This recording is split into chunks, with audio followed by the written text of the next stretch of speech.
Good morning for those joining us from North America. I'm so sorry. I know this time is a busy time here, but thank you for joining, and good evening for those joining us from abroad. This is Mariam Al-Douri, an urban designer at the town of Oakville, advisor for the Community Concept and International Wall Building Institute, and the founder of Urban Design Talks.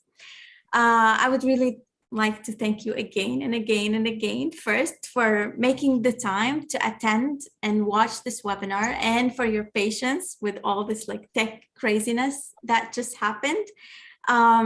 So this talk is a first of urban design related talks and discussion series, where we will be inviting global urban design leaders who are working on advancing the movement towards having sustainable, healthy, and livable cities, hoping from them to share their success stories as well as the challenges they are facing. I think we are now living in a time that we need to share the knowledge, the ideas, the inspiration, today more than ever. Therefore, please allow me to welcome our guest speaker today, Mr. Baharash Bagherian. Baharash is a visionary urban designer and planner who has been recently nominated to be the Sustainability Leader of the Year by the Big Five. He's the CEO of URB and has masterminded the designs of several sustainable and smart cities, one of which was just announced yesterday as being the largest sustainable city in Africa. So this is so interesting, and congrats for that, Baharash. Baharash has also founded the world's first incubator for sustainable cities, and that's to discover, support, and mentor the next generation of designers. Through his ongoing projects and initiatives, he has taken the mission to accelerate the transition towards sustainable development. So we are here today to hear from Baharash about the innovative and holistic approaches and strategies that he and his URB team are taking. And on a side note, of course, you've been using the chat box on that other link very helpfully. So I would definitely encourage you to use that here on this link by asking questions, putting any comments. We're here to create more collaboration and share inspiration. So and we have allocated some minutes at the end of the webinar for questions. So please feel free to use that. So Baharash, we are all ears to hear from you, finally. So the floor is yours. We're ready to get inspired. Thank you. Thank you so much, Mariam. Thank you. And actually, you did a great job with the technical issues earlier. I don't think I could have done a better job. And I think this initiative that you have set up for the Urban Design Talks obviously sits very close to my heart, especially with the kind of work and the passion to create something unique. So I think I myself am very grateful for also inviting URB to be your first guest in this series. So I hope we do you justice in this show. So just to start, before I give a formal presentation about the kind of projects and the work we are doing, myself, I'm the CEO of URB, and URB core mission is to really accelerate the world's transition towards sustainable development. And we do that in three fronts. So on the first front, we are acting as a developer on projects. So we work in partnerships with various stakeholders, as well as this supply chain, to make sure that these projects are truly innovative, and not just in the planning, but also during construction as well as operation.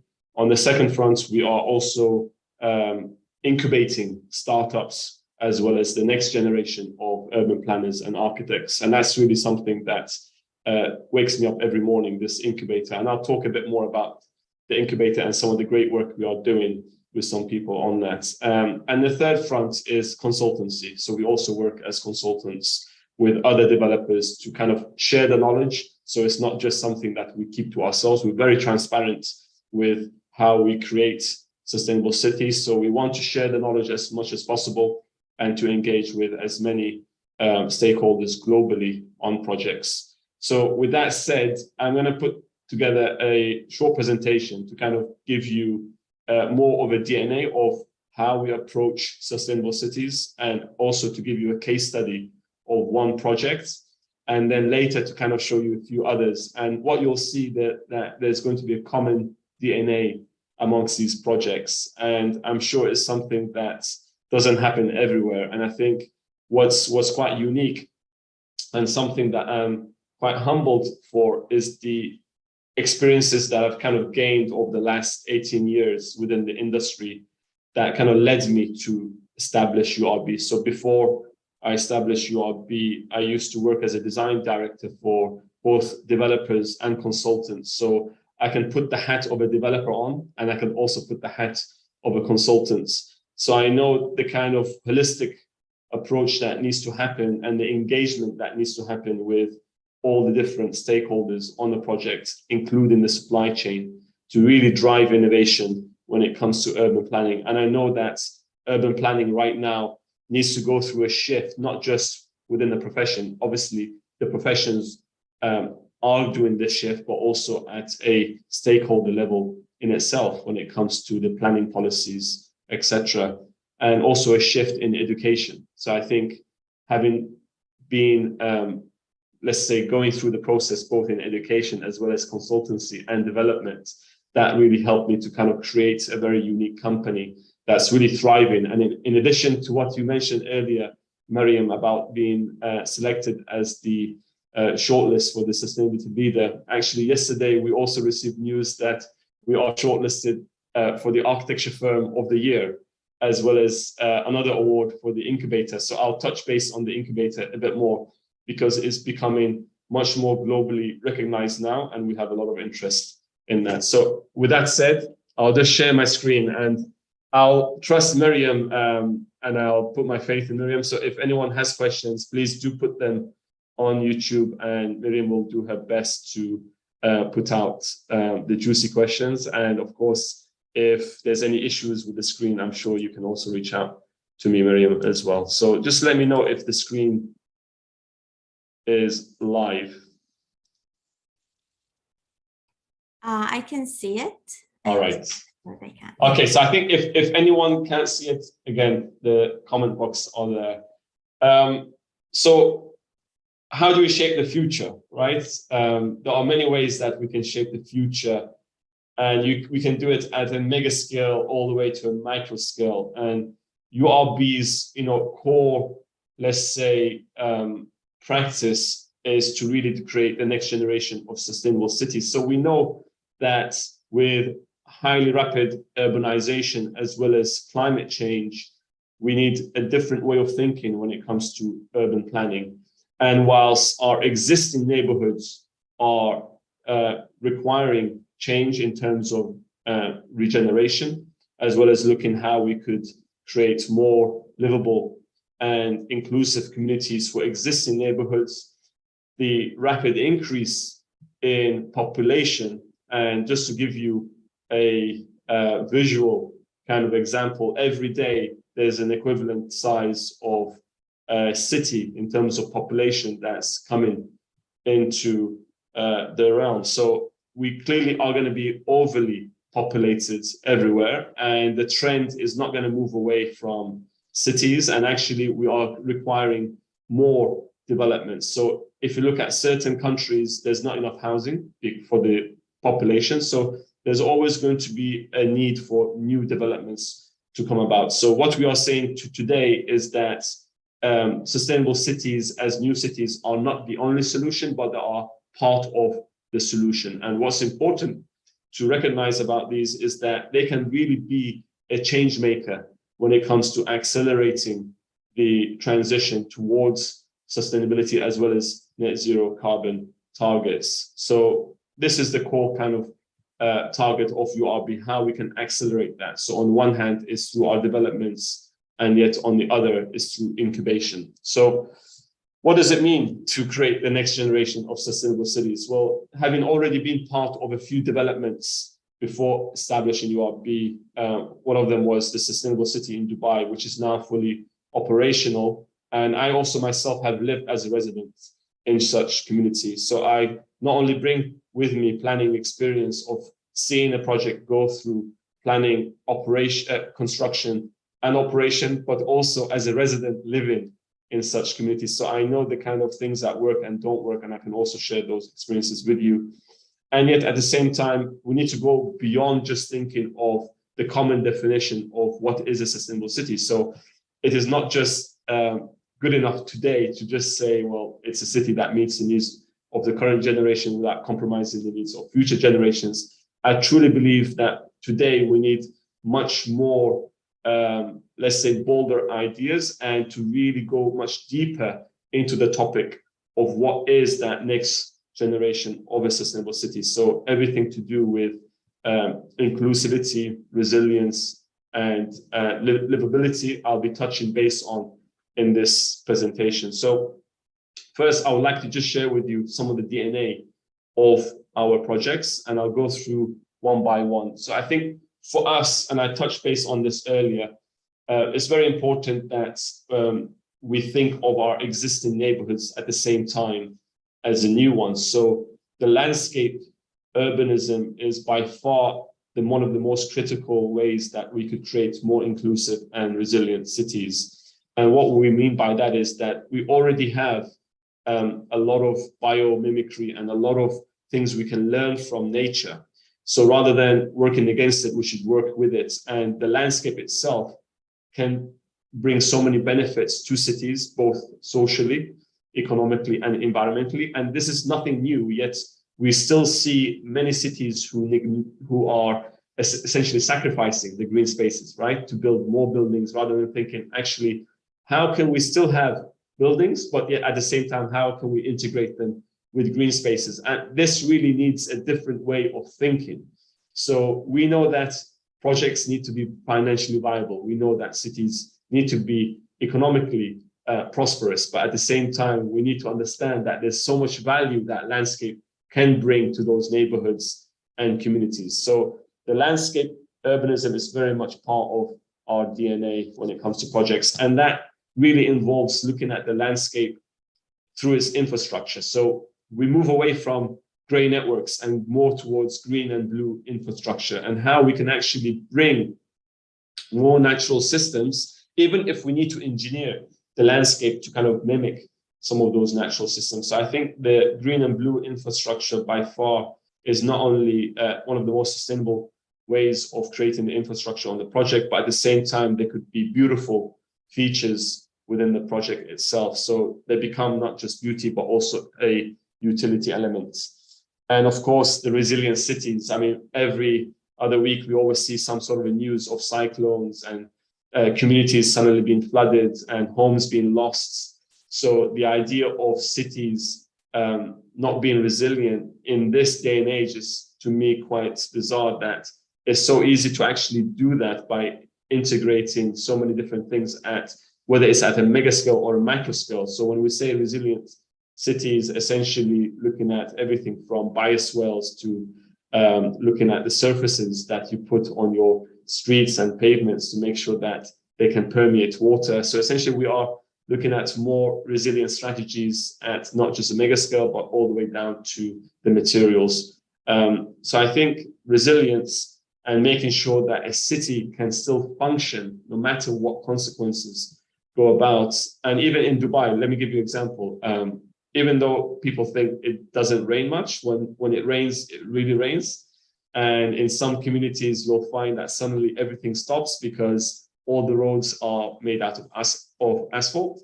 So you suddenly get these pools of water and cars, and people can't really go outside. But yet in communities where they've used interlock and they've really looked at the stormwater management and how the water can just be kind of collected in certain areas away from the pavements and the roads, suddenly everything's functioning. So I think we need to plan for not just the current kind of situation, but also, events that might happen in, 1 in 200 years, because I think more extreme events are coming. And if we plan the communities today to be resilient, actually the payback for that community is going to be much, much higher in the future. And of course, we move away from not just talking about nature in our landscapes, but also inside buildings. And I'll touch base on that later. But biophilic cities is very much an important part of what we do. So, and that becomes essentially crucial, especially in this region where we're trying to cool the environment. So if you go into a typical neighborhood here in UAE where they've used very little kind of green space and they've used asphalt everywhere, and you'll see that the temperature is far much higher than communities that have a lot of nature in them. So biophilic cities not only provide comfort for residents, but at the same time, it's been proven that they also increase property values and also encourage tourism, and they also encourage the health and well-being of residents and citizens. So for us, biophilic cities and how we approach the planning of cities to increase that green space ratio and the way we design the landscape is very much part of the DNA of our projects. And of course, food security is becoming much more, let's say, evident in terms of its need and necessity within many countries globally. In UAE itself, it's been a very key topic in the past few years, since obviously we are part of many countries in the region that import a lot of food. So I think what you'll see happening in the future, and certainly what we're trying to push for today, is to make sure that communities are able to cater for as much of the caloric intake of residents on site. And what that does, it does a few things. One is obviously you're creating an economy for the city itself. We know that at the same time, food and food, let's say, security is very much part of the resilient aspect of the city itself. And yet at the same time, we know that we could integrate urban allotments and urban farms to improve the social aspects of the project itself. And of course, there's the environmental benefits when it comes to creating the food security for the project, because essentially you are creating a 0 mile story. So you're reducing the kind of transport that's required to also bring in the food to your project. So the carbon emissions with productive cities is far lower.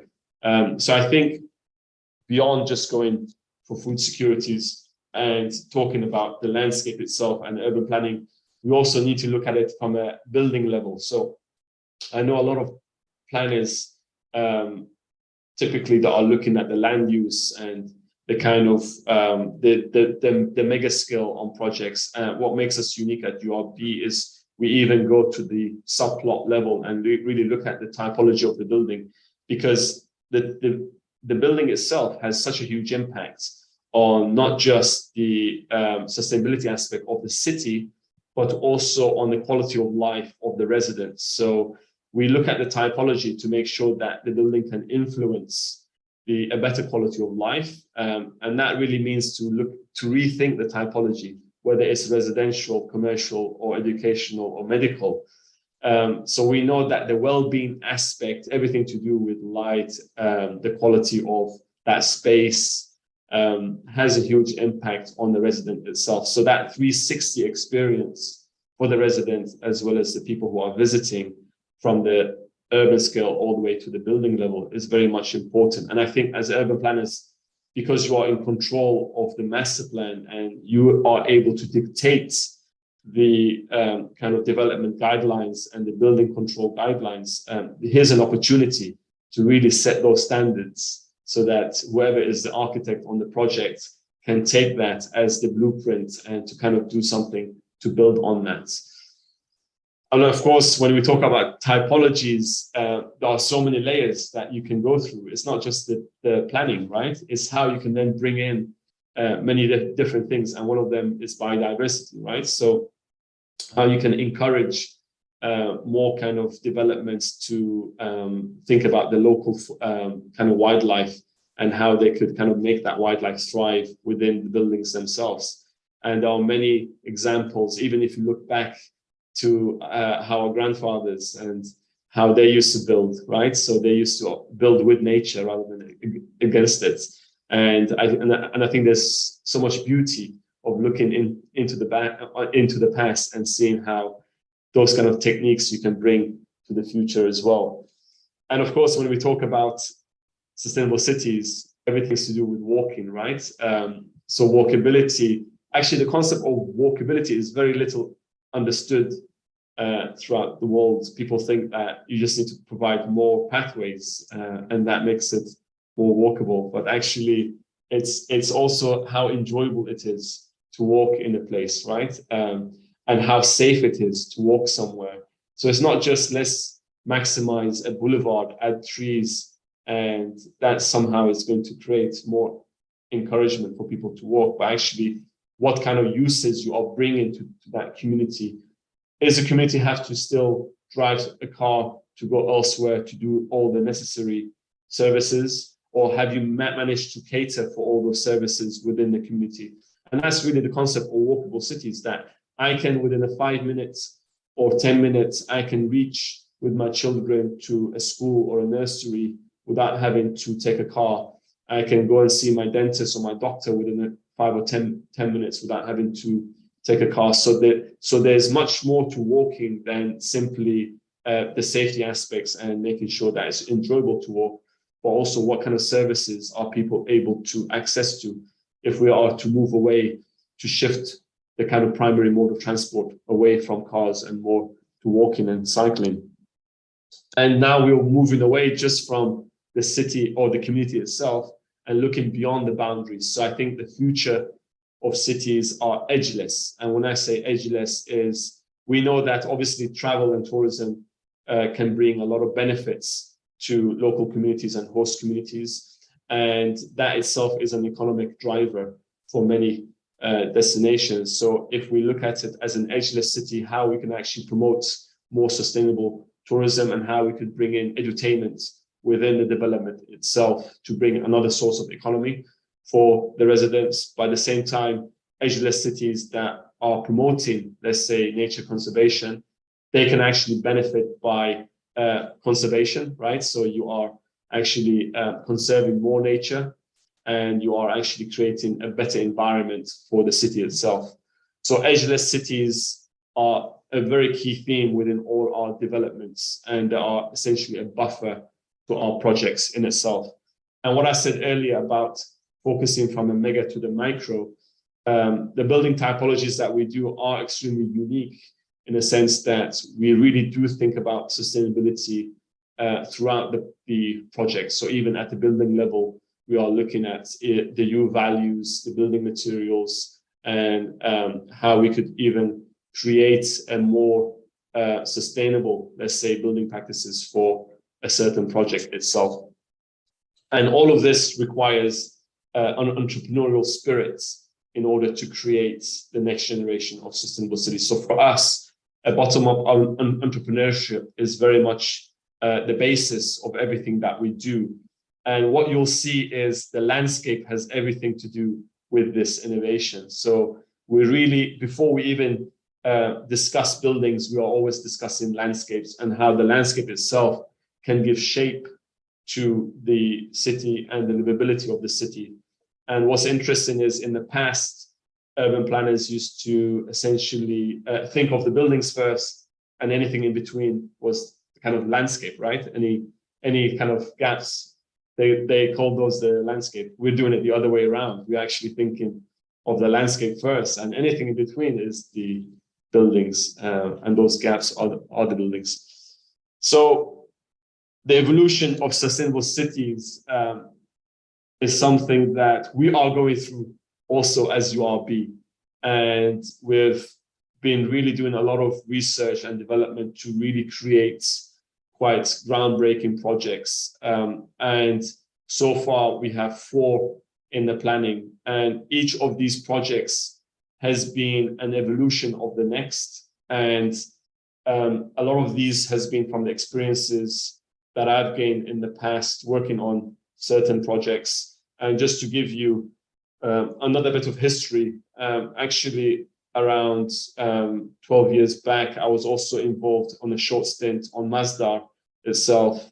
I also masterminded the designs of the sustainable city in Yiti in Oman, as well as the sustainable city in Yas Island. So in addition to these, I was also part of many sustainable city projects throughout the region before I established URB and before starting on these projects. So all these experiences, the kind of things that worked and didn't work, and also living as a resident in a sustainable city have kind of guided me to kind of create the right principles, which I'll talk about later, in how we shape these kind of future cities. So the kind of 4 projects that we have already publicly shared with everyone, they are essentially very different in terms of size and location, but they all share similar DNA. And what's interesting is the evolution that we've gone through with each one.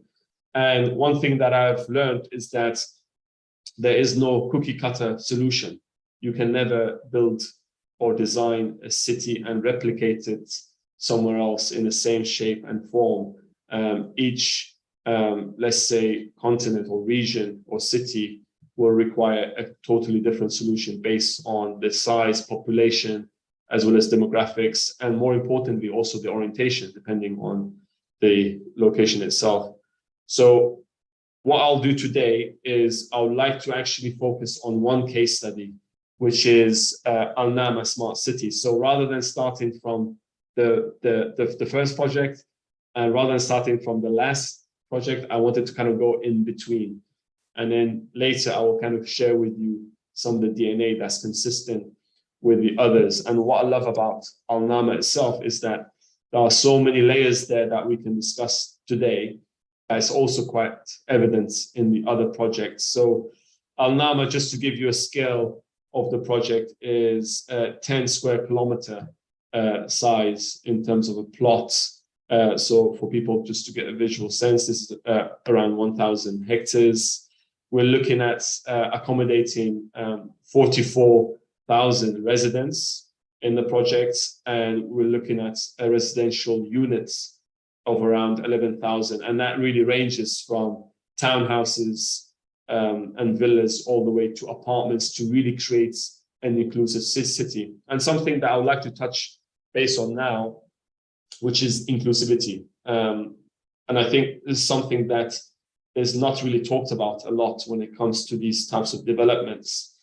And we know that a city, a truly unique city that has a mix of uses, so anything to do with retail, commercial, education, and entertainment, obviously would require it to be serviced by different pay level of people. So whenever we do a project, we always study the demographics, the population of that city. So with this project, let's say we know that the population of residents is 44,000, and we know the services that's required for such a city in terms of, how many schools, what type of retail, what type of hospitality, medical that we need for the project. And what we do is we make sure that there's equally enough jobs for each and every household. So if we have 11,000 households, there's at least one job for each of those households. And the way to get to that number is to really study the pay levels of the different people who are going to be working there. So we kind of categorize them all the way from the lowest paid, and when we say the lowest paid, even the blue collar staff, all the way to the highest paid. So these are the managers. So essentially we end up with 4 pay grades. And what we're trying to do is to make sure that the units that we propose in the project can cater for all of these people who are going to be working there, so that they are also living there. At the same time, how we actually cluster them is also not segregated, but also inclusive. And I'll show you some of the ways we do that. Yet at the same time, to make sure that the way we distribute the functions is done in a very unique way to reduce the walking distances and is accessible to everyone. So the DNA of the sustainable cities, if you were to ask me, let's go through the DNA of a sustainable city, we could speak for hours. So how to really grab that into one slide, and that's been the real challenge for us. So this is the best we can do to really try to simplify it, to get people to understand it. So for us, the DNA, we could categorize it into 4, and then we can go into deep level in each one. So let's start with the heart of the project, which in all our project, we always talk about the landscape. So the landscape is our key DNA to all of our sustainable cities. And the landscape gives you the opportunity to do many things, from creating that resilience, adding the biophilic aspects to it, making sure the landscape is productive and not just something of beauty, making sure that the landscape is designed in such a way that it enhances walkability. It has all the different modes of transport, as well as dedicated tracks for people to cycle. Yet at the same time, all the social spaces within that landscape is going to be there, from the small scale yoga gardens all the way to the big scale, such as the sports fields, etc. So the heart and arteries is what we call our landscape. So there are the things that connect all the different uses within the project and the people to the key aspects of the project. So the next layer are the key planning principles. And I always say that no city can be sustainable without very basic techniques when it comes to planning. So basic techniques like form, orientation, density. We know that we can reduce the energy demand of a building by more than 50% just from these techniques. You take a typical building or a villa that's facing the south here in this region, and it'll be producing, it'll be consuming a lot of energy just to cool that building down, because essentially it's getting so much solar gain. But if you make sure that all the windows are north facing, suddenly you'll see a massive drop in the energy needs. And at the same time, if you looked at the kind of the clustering of that density and making sure that there's more shades and more walkable shades area, all of this is helping with these early key planning principles. So the more passive techniques we use, the less we need to spend on active strategies. So you could have a city that's got as much solar panels, all the water recycling, anything that you can add to it active, and yet another city that doesn't use any of these things, yet it's use all the passive techniques. I would say that this city is actually much more sustainable, because actually it is using passive techniques rather than active. And I think that's something we need to champion more of in this region, because it is a more misunderstood concept. So the key planning principles for us is very important. And that really involves getting the right mix of uses. So the right mix of uses is all about making sure that the key facilities are there and the uses. So for a neighborhood, of course, the education and the medical is very important aspect within the community. So we always make sure that our cities has the right number of schools and nurseries. We make sure that it's mixed use, in the sense that all your community needs in terms of gyms, retail, country club, and for the medical, you have the clinics. If it's big, you have hospitals, as well as the other types of medical facilities like autism villages and centers. We know in this region, obviously, there's a big need for such facilities. And yet, at the same time, making sure that it has all the leisure and entertainment facilities. So these really form part of these key planning principles. And then on the next layer, we have the green spine. So the green spine is something that wraps around our cities, and it goes back to the concept of what we said earlier of the edgeless city. So we are able to create a buffer for the city that at the same time can create a more cooler environment. It's also a resilient feature. So especially in this region where you have sandstorms, it kind of helps to mitigate the sandstorms. Yet at the same time, it allows you to add other uses within that green spine. So you could have an industrial tech away from the residential areas. You could also use it for other measures, in our case, for food production. So all our food production, which are for commercial purposes, are actually made within the green spine.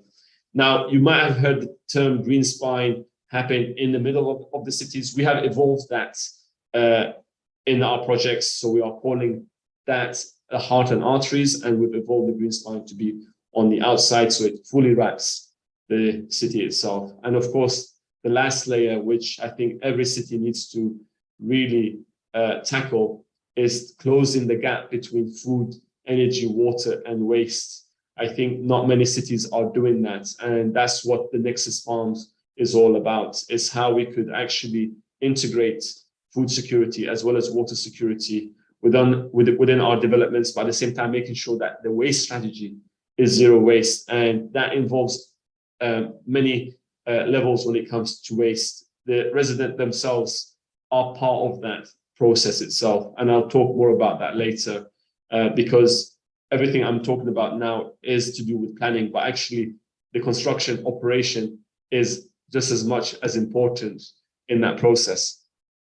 So Alama city has many uses, and we made sure that it's truly vibrant as a community so that we cover all the needs of residents. So in this project, we have everything from hospitality hub, which covers a 5-star resort, as well as a 4-star hotel and eco lodges, and as well as an ecotourism center and a conservation center.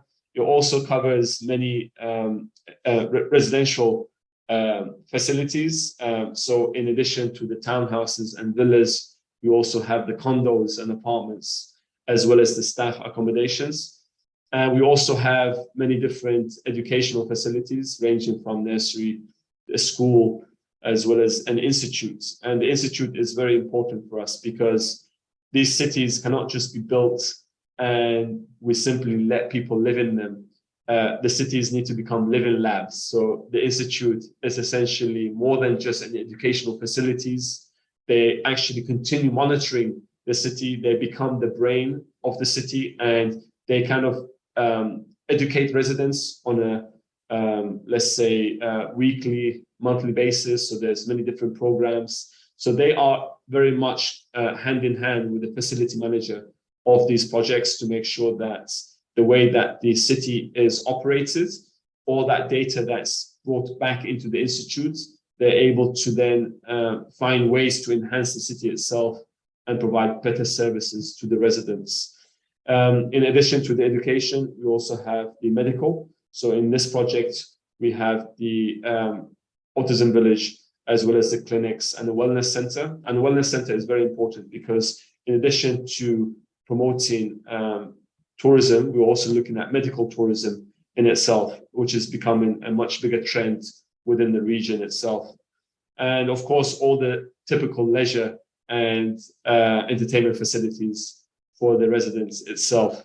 So it's very unique in terms of the mix of uses, because the idea is to make it as much as possible where people do not need to leave the city, where they can work, live, and thrive in one place in balance with nature. So I just want to guide you through some of the core planning principles of the projects. And I started talking about the green heart. And I think these diagrams really hit the message very clearly that for us, when we say the green heart, we really mean how do we maximize this landscape ratio and look at the land use so that we come up with very unique, let's say, land use clusters. And I'll show you how we actually develop the land use of each of these residential clusters. But yet at the same time, how these green spaces can have arteries where people can really have access to these arteries no matter where they live. So even if they live slightly behind let's say the heart of the project, they are still within a couple of meters to a green artery. So no one is essentially segregated. Everyone has an equal access to the landscape. And we are always looking at ways to even reducing this radius within all our projects. So I think this radius is very important when it comes to creating the next generation of cities. The next planning principle is orientation. So I talked about how important it is to reduce the energy demand. Here in the region, more than 70% of the energy is used to cool buildings. And if you think of that number, that's a huge number. And we know by orientation itself, we can significantly reduce that by more than 50%. So imagine if you could do it at the city level. Not only are you able to make sure that the city itself, when you have 11,000 units, you have reduced tremendously the amount of energy that's needed to cool down that city. By the same time, you've also managed to create more, let's say, better flows for the wind through certain areas. So the orientation is very much a key aspect and how we optimize it to maximize as much as possible in terms of providing as much energy benefits for the project. The next one is the density, which I think is very important for any project to look at. So in our case, I mentioned this idea of reducing walking distances. So we always try to focus as much of the density to be at the center and at the heart of the project. So in this case, even the residents in each cluster, the highest density is as close as possible to the heart of the project. So it kind of reduces the walking distances again for the majority of the population itself.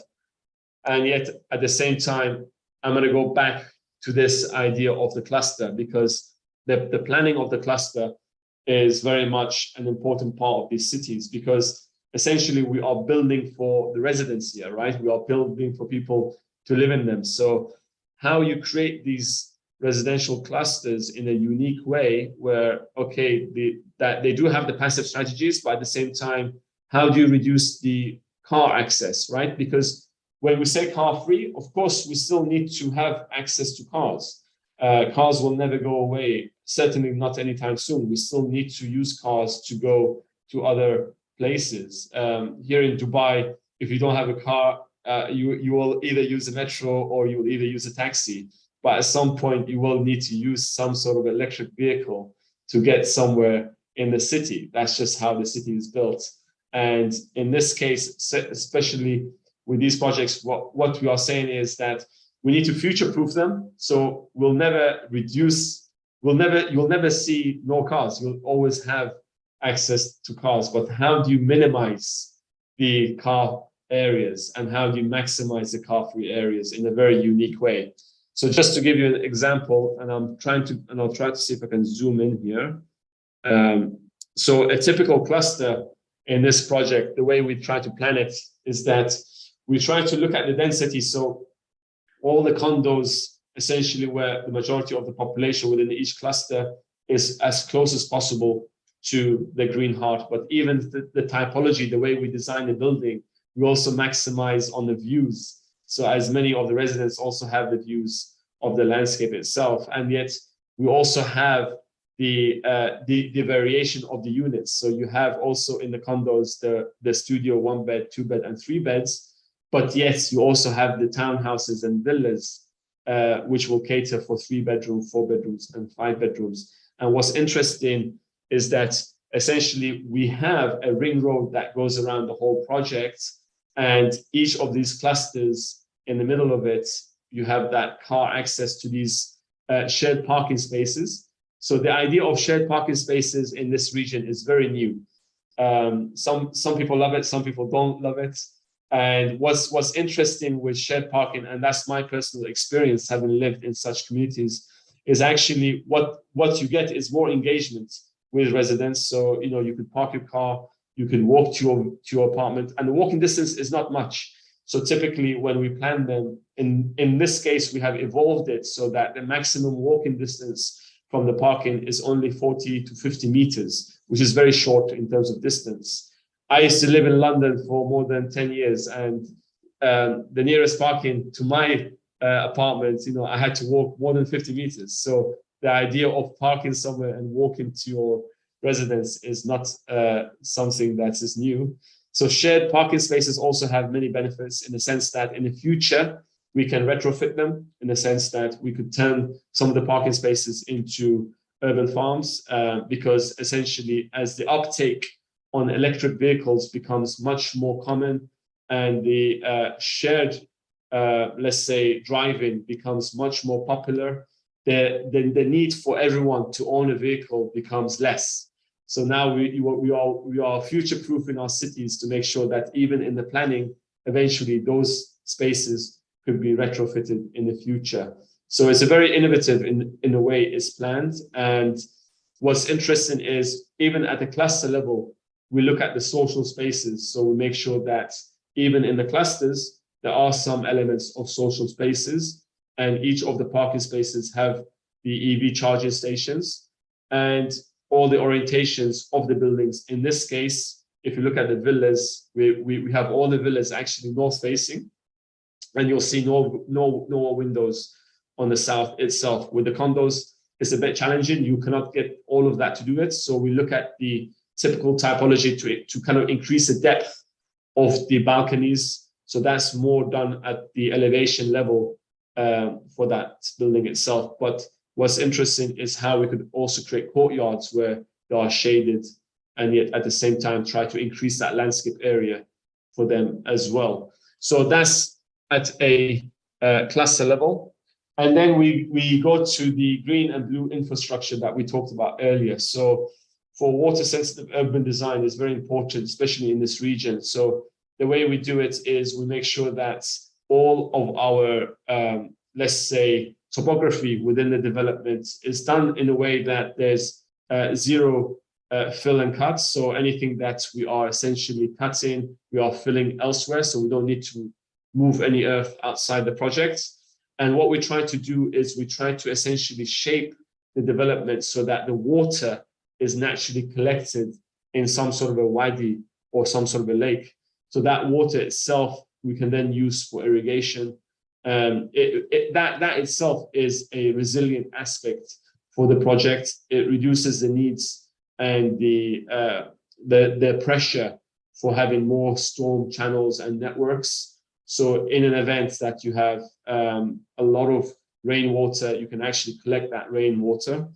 And what's also interesting is we look at the population of the city itself, so that depending on how many residents are living there, the amount of wastewater that they create, and once that's recycled, the treated sewage effluent is enough to cover the irrigation of the city. So that's just a calculation that you can do based on the typical number of residents times it by the amount of liters that you can get by the residents, and then you can then make sure that the landscape that you have is water sensitive. So typically on a project, we use many different techniques from using zero light and xeriscape and using native plants, which obviously require less water than other plants. And of course, the green spine is something unique, and the green spine itself is a key planning principle. And we also touch base on the food, energy, and waste farms itself. So you will see this common within all the projects.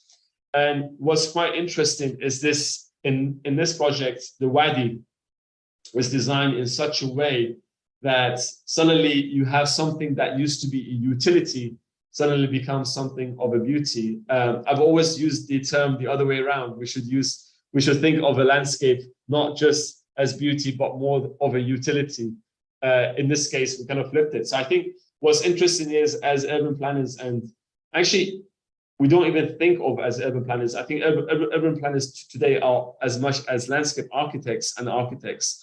So it's this holistic approach to planning that can create so many innovative solutions for cities. So for us, you can create so many multifunctional features within the landscape. So it's not just doing one thing. So in this case, the wadi does many things. It connects both sides of the project together. So we have many different social spaces that are well connected.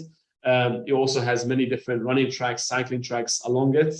The air temperature along the wadi will be much less. So again, we can activate the edges of the wadi more, so people are not just staying nearer to the clusters. It brings people closer to the center. And of course, the wadi itself is very beautiful and unique in terms of the landscaping. So we've used as much of local native plants as well as features within the development. So when you look at it, it really does feel like you are somewhere within the local region.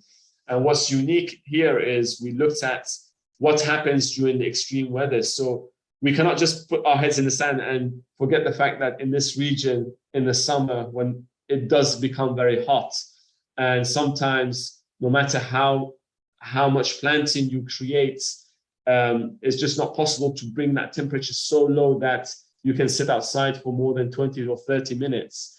So we know that certain month it becomes so hot that, okay, it does become not quite bearable. So we created these very unique building typologies within the development, which I will explain more about them later. And what's unique for us is that these energy, food, and water farms are becoming much more financially viable today. I think every decade we see almost like an evolution when it comes to technology. A decade ago, when you talk to someone about vertical farms, they would say it's not viable. But actually today you have so many players in the markets, and you have so many people who would be your uptakers of some of these farms. And I think what's interesting is that the efficiencies that we are seeing when it comes to urban farming, as well as the agri-tech that are coming to the market, is much more advanced than what it used to be. So the commercial viability is no longer the question.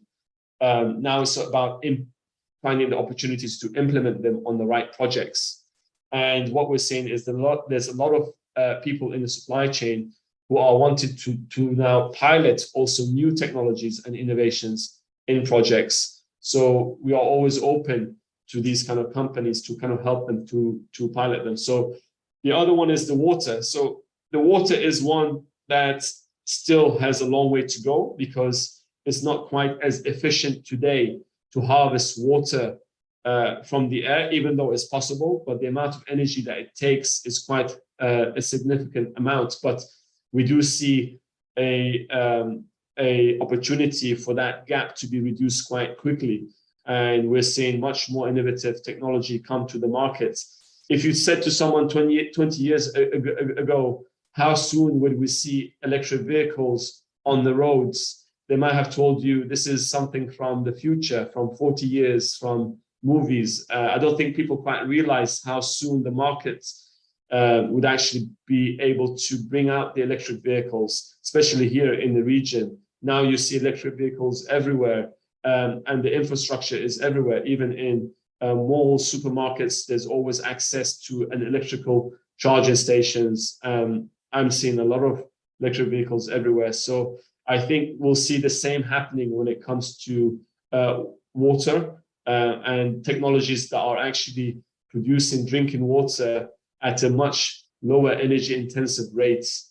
So I think it's always important to future-proof cities to make sure that they can provide the water security. I've also seen technology, and I have piloted technology where people have installed water harvesters on the roof, and they're able to actually get drinking water out of it. But still, I think we still have some time to go with that. And the other part is, of course, the energy, which right now we know that it is far more commercially viable to harvest renewable energy, and it's just a matter of time before that flips. And I think it's now much more shorter,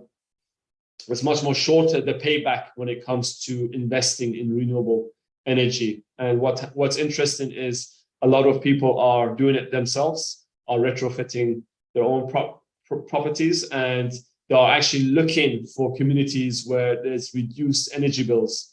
So there's always a benefit that these communities bring, where they are actually looking at all of these aspects of the development. And of course, building typologies is something that we look at within the development itself, so that they are holistic in many ways. So in this case, these biodomes, they provide a few different things, not just from a utility point of view, but also from a social point of view. So they provide many different spaces within the development, both socially and also environmentally. So we also have some urban farming happening in them as well. But what's quite beautiful about Alama is the variation of spaces within the development. So it's quite attractive and vibrant as a space. So typically this wadi, sometimes where there's a lot of treated sewage effluent, you actually get suddenly a lake-like kind of environment, yet at the same time, it looks beautiful when it's dry. So it's important to think about that landscape throughout the day itself. And going back to the planning principles, that's what I talked about earlier about the car-free zone. And that's the challenge as a planner when creating new cities, is how you can optimize that as much as possible. And it's interesting later when you see the other projects, is that each one is very different in the sense that we've managed to optimize it in a different way for a certain project, given its needs versus another. So in this case, you can clearly see anything that's white, these are your road, or let's say car areas, and anything that's green are the totally free walking areas where no one has to cross any road. And then we address the solution with how we connect the residents with the green spine through these very unique bridges. So the bridges themselves are the kind of building typologies on the project. So you don't need to worry about anyone crossing a single road. And of course, the walkability is everything for us. So that's the primary mode of transport within all our developments. So when we look at walkability, we look at it in two main layers. So one is the primary. So every primary network is able to connect residents with all the key modes of transport. So within the project, we have EV shuttle as well as cycling stations. So these primary networks will take the residents as conveniently as possible to those networks, but also they are able to connect them within the other uses within the project. And these all connect with secondary modes of transport. And for us, the landscape, again, you'll hear me talk a lot about, because that's what makes cities livable, is more than just something that enhances quality of life. I think that there's an educational aspect when it comes to sustainability. So the more of features we can put in the landscape, the more people can live sustainably. I really think that if you can celebrate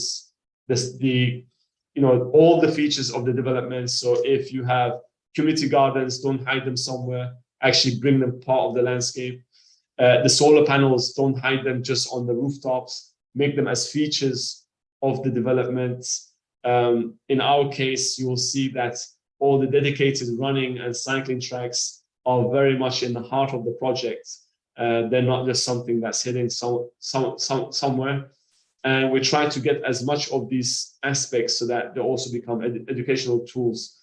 Urban farming is something that I'm quite fond of, because I used to have an allotment in London, and I remember how I would meet my neighbors in that community through that initiative. So I know myself as a first-hand experience that urban farming has a lot of engagement and a lot of positive, let's say, opportunities to improve the sustainability aspects of the community. It also creates less stress. It brings people closer. You also find that it improves the stewardship within the community itself.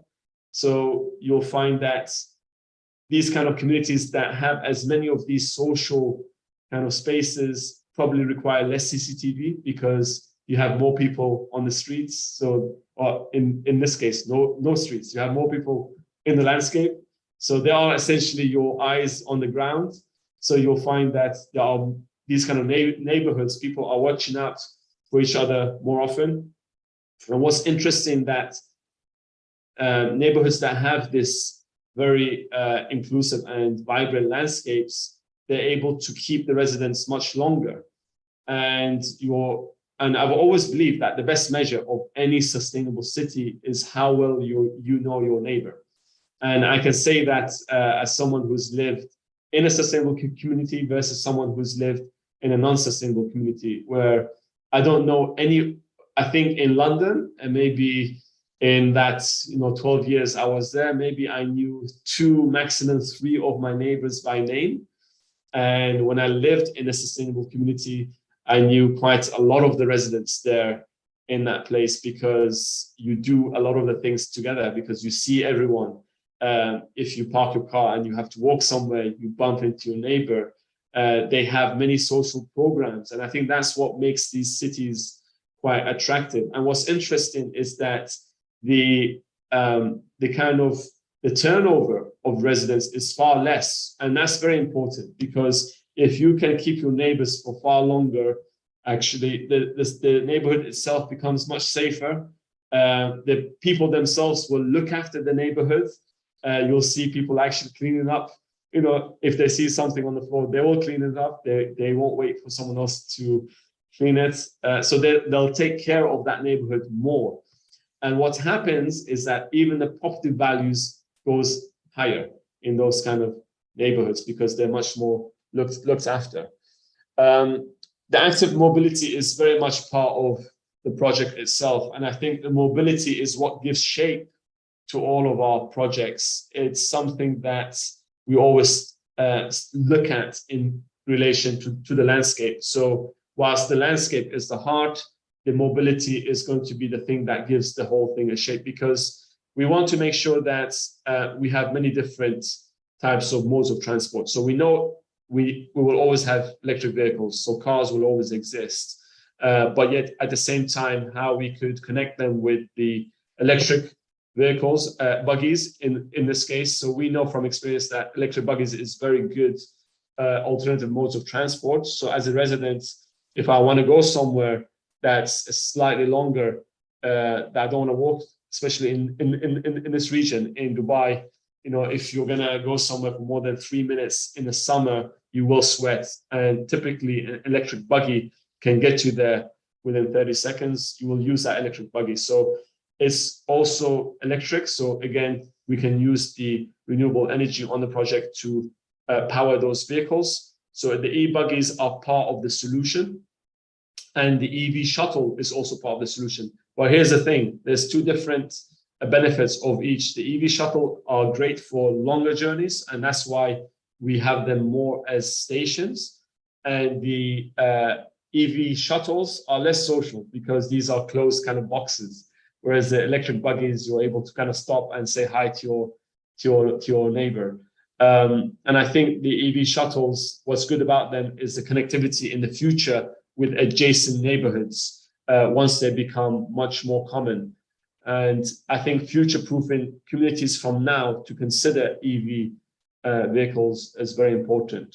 And the other one is the dedicated tracks. So I think it's important to have dedicated tracks on projects, because if you want to promote social activities and more well-being, it's quite important to have a separation of people who just want to walk safely on a walking track versus someone who wants to have a dedicated cycling track within the project. And I think it's important to understand the safety aspect of mobility, and dedicated tracks itself is quite enjoyable.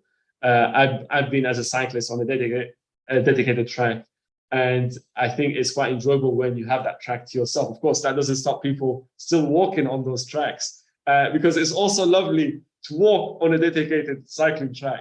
So I think the key is to be more human about it, right? In terms of understanding that that's always going to happen. But at the same time, having it there is also quite a nice touch for projects. So what really excites me about projects is always the hearts of them. And in this case, Alama really has a very unique heart, and it really became down to that planning, trying to create as much density for the landscape itself. So essentially, we flipped the density. So because we optimized the land as much as possible, we were able to free up 65% of the land area for landscape. And that really came down to the planning of the clusters. So the clusters, they are very dense in terms of their planning, and yet that gives us opportunity to maximize that landscape itself. So the heart of Alama has many different things in it. Beyond just what we saw, it also has different types of sports tracks and stations, outdoor fitness stations. It's a productive landscape, and it does kind of cater for all the kind of income levels. And I did say that for us, inclusivity is an important thing within projects. So when we say inclusivity, we don't like to kind of build two different landscapes, one landscape for the low paid, one landscape for the high paid. It's important to create that vibrance within the project. I think there's nothing more dull than having a landscape that suddenly you have a sign, only residents of this community can enter this landscape. And it really does break and create more divisions. And you'll be surprised how many of these signs you see out in certain neighborhoods. And even in the heart of London, sometimes you walk past a park and you think, wow, this is such a beautiful park. And it has a sign for residents only. So for us, it's really trying to break that stereotype and say, you know what, this is a landscape for all, no matter who you are. If you live here, you have equal access to it. And what's interesting is beyond just looking at the bigger scale, we always look at the macro scale. So in this case, the arteries are as important as the heart. So just like the human body, you have a heart, but at the same time, you need to have healthy arteries to pump that blood everywhere. A city needs to do the same thing. It needs to have healthy arteries that can pump that life to all the residents. And that's how we see the cities that we design, as the kind of the blood and life to the citizens themselves. So these arteries have many different uses. They have the functional uses. So in this case, there are also resilient aspects. So they themselves have a very small wadi in them. So the stormwater is able to kind of channel into that wadi and go back into the main channel. And yet at the same time, they have many different social spaces, playgrounds to reading gardens, as well as yoga gardens. So I don't need to go as a resident all the way to the center and the heart of the project. I can also go to my own, let's say, cluster park. So you have different scales of social spaces within the neighborhood. You have it at a cluster scale. So each cluster has what we call courtyards. And then you have at an artery scale, so that, again, each kind of cluster can come together in an artery. And then you have it at the heart scale, which is for the whole city itself. And I think that's very important, that we think of all of these kind of scales of spaces. And what's interesting is it's all connected together. And it's all about this, how we can create a connected landscape where no one has to cross a single road to get anywhere.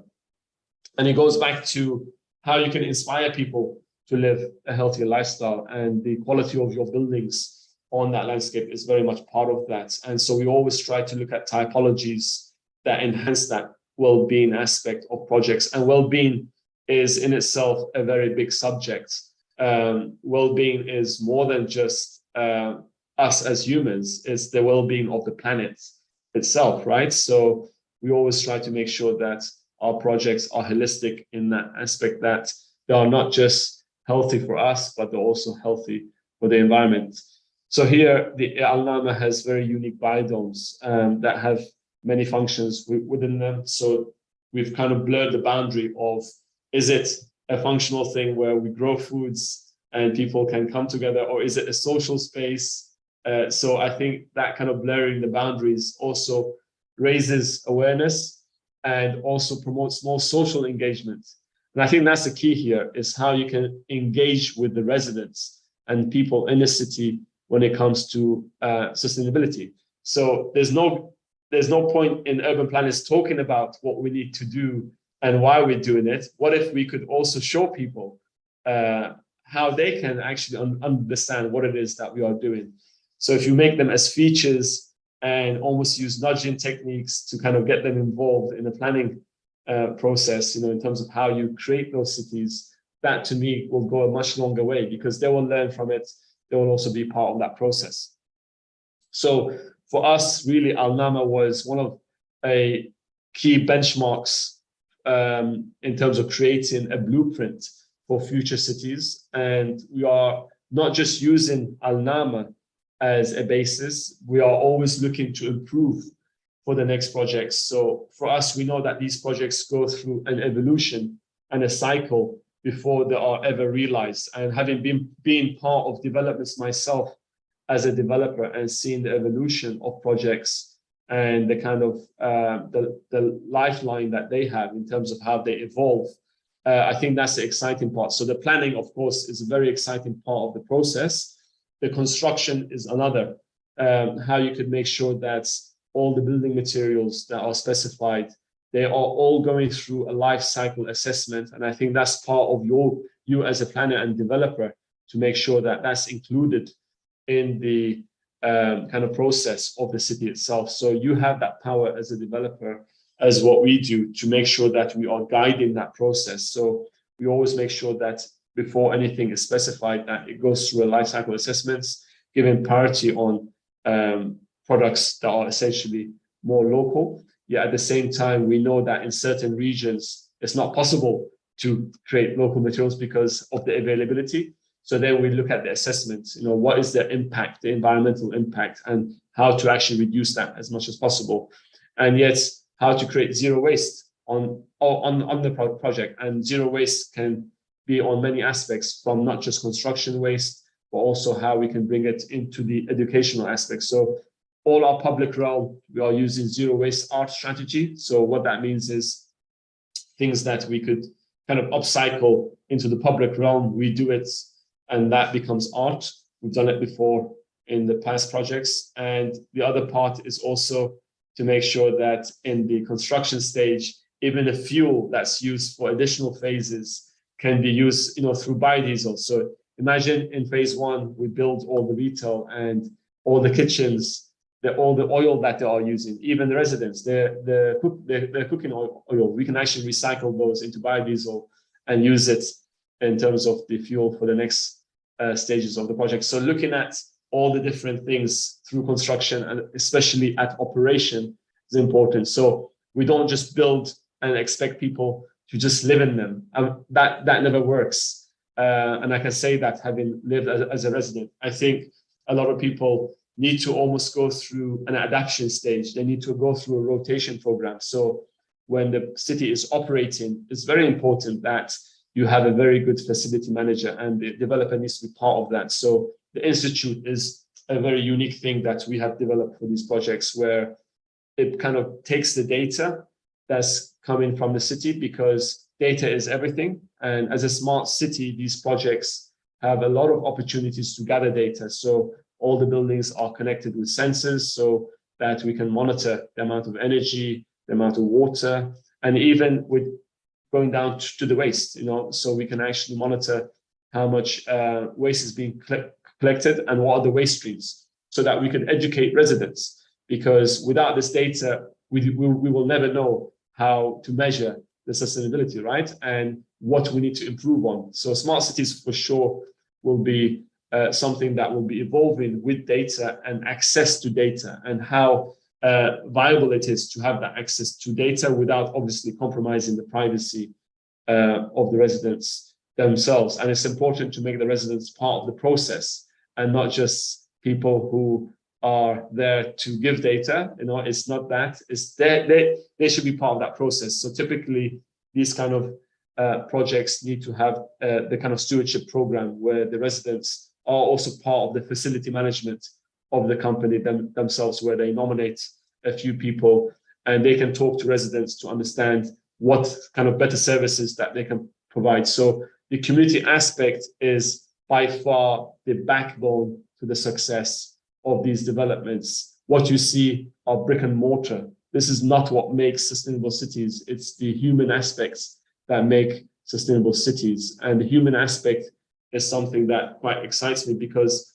I do believe that if we could engage more with people, and I'm not just talking to you as someone who comes from a development and urban planning background. I talk to you as a resident of a city. I know that there's obviously a huge gap between the participation of a resident, and a city planner, right? And it's always important to try to think of reducing that gap, not just at the planning stage, but also at the operation stage. There's nothing worse than living somewhere and, okay, I'm living here and I'm in my walls. But actually, what influence do I have outside of these walls in my community?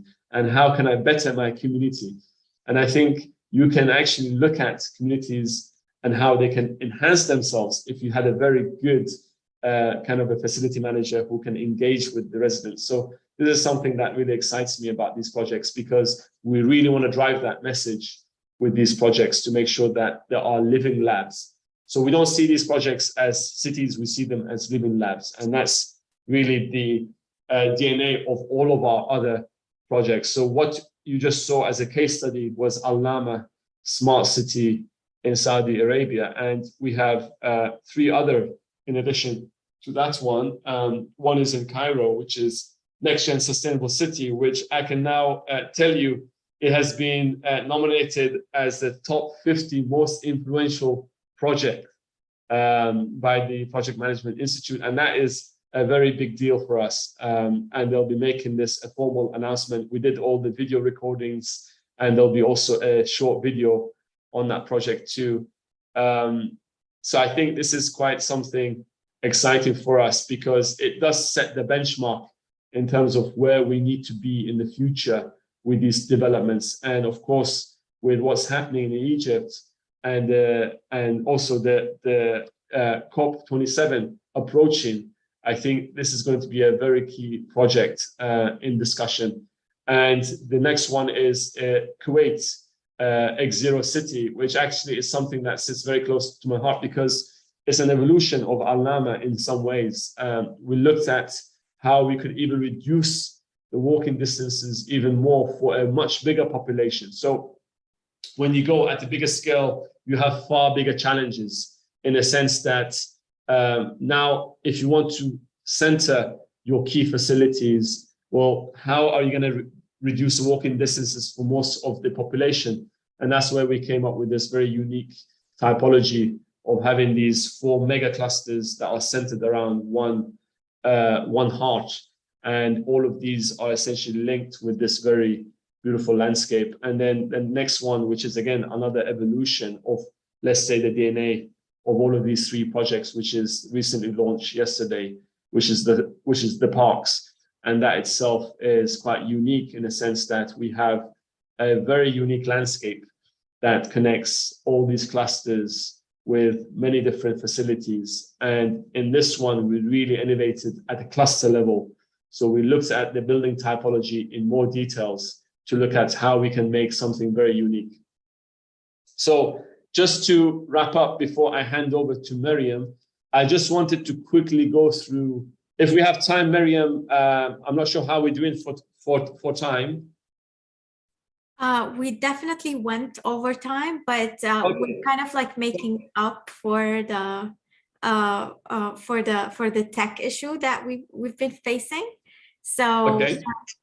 so I think I think I can still go on for a few more minutes if you'd like me to. Sure. Yeah, that would All be right. my pleasure. So I will quickly just wrap up just to summarize these 3 projects because some people might be interested to know more about them. And I wanted to summarize them in a way that you want to see the DNA for us is very consistent in them. So you will see something very common. So I want to go back to this layering. So even next gen, we can layer it in our DNA. So again, the landscape is always the heart and arteries to the project.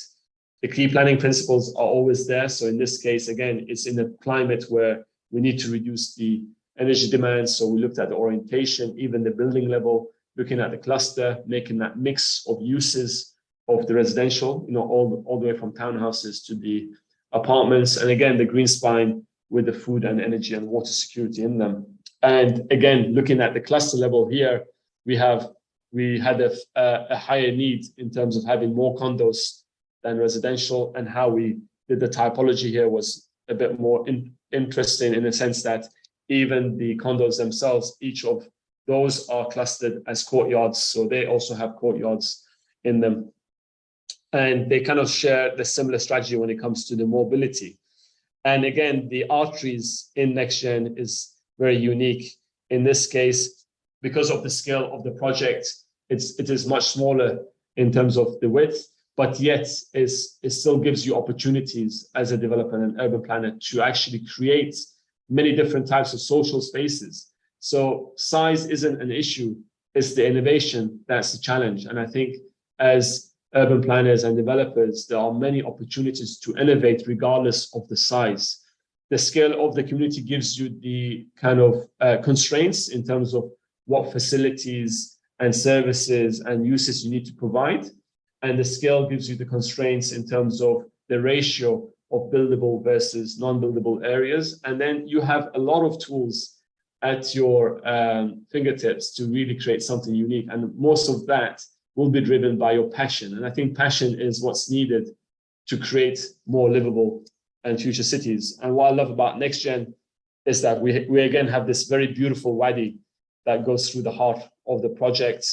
And this wadi is very biophilic, and it really does promote as much biodiversity. So it creates many different types of wildlife habitats for the wildlife there to thrive in the environments. And again, a lot of urban farming and urban allotments to encourage more community engagement. at the same time to improve the food security. I'm just going to have a sip of water. I've realized I've been talking nonstop.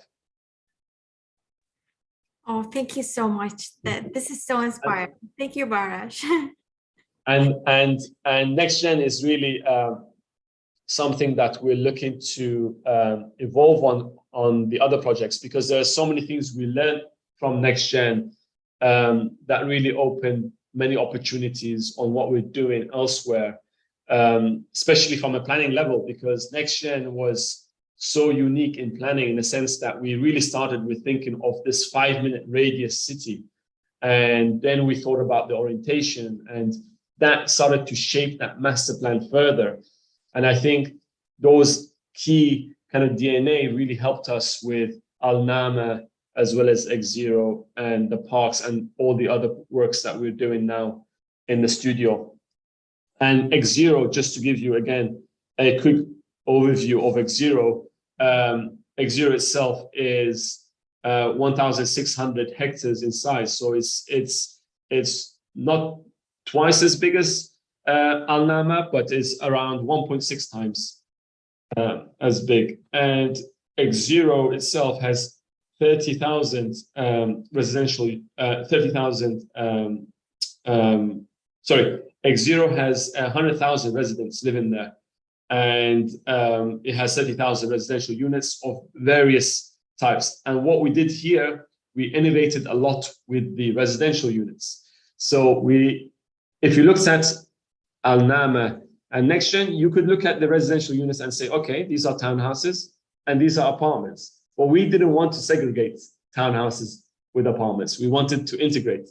So I'm going to skip the DNA because it's similar. You will see a consistent theme with the DNA with our projects. So what we did here, which was very innovative, was that we integrated the townhouses with the condos. So actually what you see that's very close to the wadi and the heart are where the townhouses are.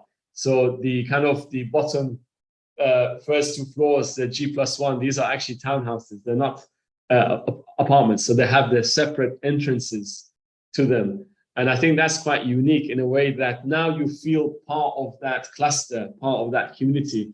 And I think it's very important to think of these types of uses. And we're doing the same in the parks in South Africa. And we're doing more of these typologies on all our future projects, where we are shifting away from segregating typologies and more towards integrating typologies.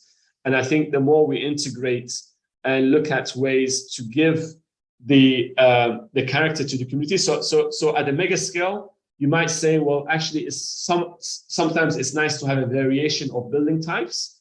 And I think you can have that variation in building types when you look at the massing and the quality of the elevations on that building. So sometimes where if you do it right, it doesn't matter if they all look, because if you look at the wadi shot, actually they all look beautiful when they're together. There's one theme in the development. It's very clean, it's very unique. So I've been part of many developments where this debate has come up many times. Do we add many different characters and stars? And I think it's less about characters and stars. It's more about giving the city an identity, or that development an identity. And to give it a different character and style, you can do it at many different levels. You can do it at the landscape level, and you can do it with very simple touches on the elevations themselves, whether it's a different pattern or a different color of material, without going too much different on the overall character. So what's unique about the X0, again, is not just the typologies of the units, is that we've managed to also integrate the wadi as close as possible to the units. And we've made use of very unique biodomes on the project, so that we can grow vertical farms, but also they are an educational tool similar to Alama. They will also become an inspirational tool for the community itself. And of course, urban farming is again a consistent feature within X0. So I think this one is quite exciting in planning because of the way we did it. So at the heart, you have the main uses. So at the heart, we have the Green Tech Hub. And I think you'll see Green Tech Hubs becoming much more prominent within cities in the next decade or so, because we are needing to go through an evolution now away from the normal economies of cities. There's enough offices, there's enough typical kind of commercial properties. We need more businesses who are going to be dealing with the issues that we are facing. So energy tech, agri-tech, water tech, waste tech. I think more of these companies linked to what makes cities more livable is far more important. So I think green tech hubs will be something far more common in the future, yet how they are complemented by more educational facilities. And in this case, obviously for a population of this size, we have 2 schools that will cater, as well as nurseries. And then we have also all the medical facilities. So in this case, we have a hospital clinic, as well as an autism village. And we have many different types of hospitality facilities within this project. So it's quite unique in terms of the planning of reducing the walking distance. And I think this is also something that we looked at in the parks in South Africa, which was launched yesterday itself. And the parks, what is very unique is that even though their DNA is consistent, because we're looking at a much bigger plot and a much bigger scale of residents, we had to rethink the landscape strategy in the sense that now that we have a bigger population, obviously the needs becomes much higher in terms of the access and the quality of those spaces. You'll have much more water to work with because now you have more treated sewage effluent. Now you have a lot of need to actually create, let's say, sustainable infrastructure within the landscape. So in this case, we rethought of the idea of what the park is. So in this case, it's a very resilient park. So the city is no longer a city in a sense, it is more of a sponge city that no matter where you are, you're just one step away from a park. That's the real concept behind this development. And what's interesting is at the cluster level, we really looked at connecting everyone, all the residents within the development with a very unique building typology. So the parks, what interests me about them is that we went into a lot of detail on the landscape to look at the different types of landscapes we can create to really activate the edges of the city, which very rarely happens. And I think activation is key here. So you'll see a lot of parks being built. Everybody goes in the center of it, and around the edges is kind of like left alone. You know, it's like it becomes kind of a nuisance to take care of them. And sometimes there's just some barriers. And I think activating edges of parks and cities in itself is a natural way to actually bring more, let's say, benefits to the community itself. It's also a natural way to take care of them, to activate them. So in this case, we came up with many different social spaces that can activate those edges and how we can integrate, again, those activities to promote the wellness and health of residents. So throughout the landscape, there are many different types of tracks, as well as activities for people to utilize. And of course, again, the urban farming, you'll always see part of our DNA within the development. So the parks is our most recent project that was launched. And we have a few others that's still in planning. So on that note, I just want to hand over to Miriam and just thank you all for being part of this talk. And for me, this is a subject that sits very close to my heart.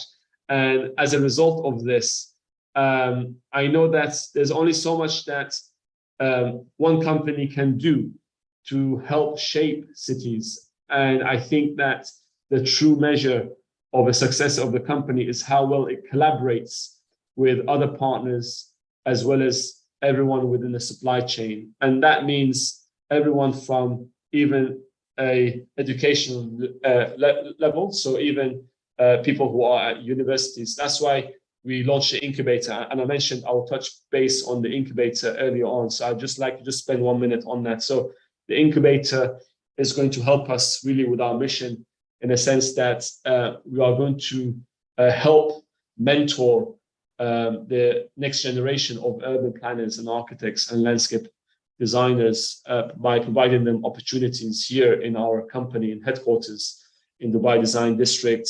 And we're also going to help startups in many different sectors, from food to water to agriculture to energy, anyone who's working within the realms of sustainable cities.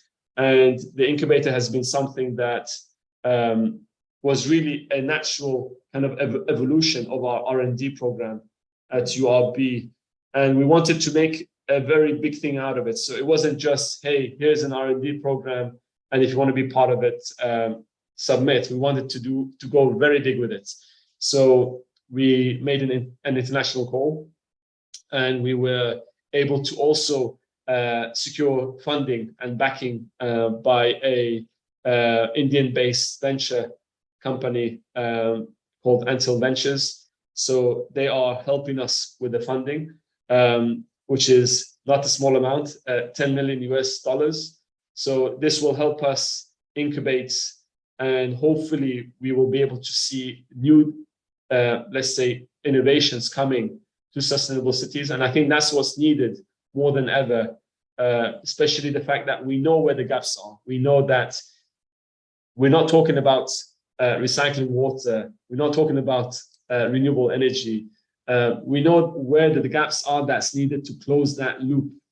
So of course, water is a very big item, and there are many other, let's say, areas that we need to close a gap, that hopefully this incubator will help us do that. But most importantly is how we could integrate sustainability in education. So as part of our initiative with the incubator, we are also mentoring universities. So we provide lectures as well as crits to universities, and we also provide internships to students through the incubator itself.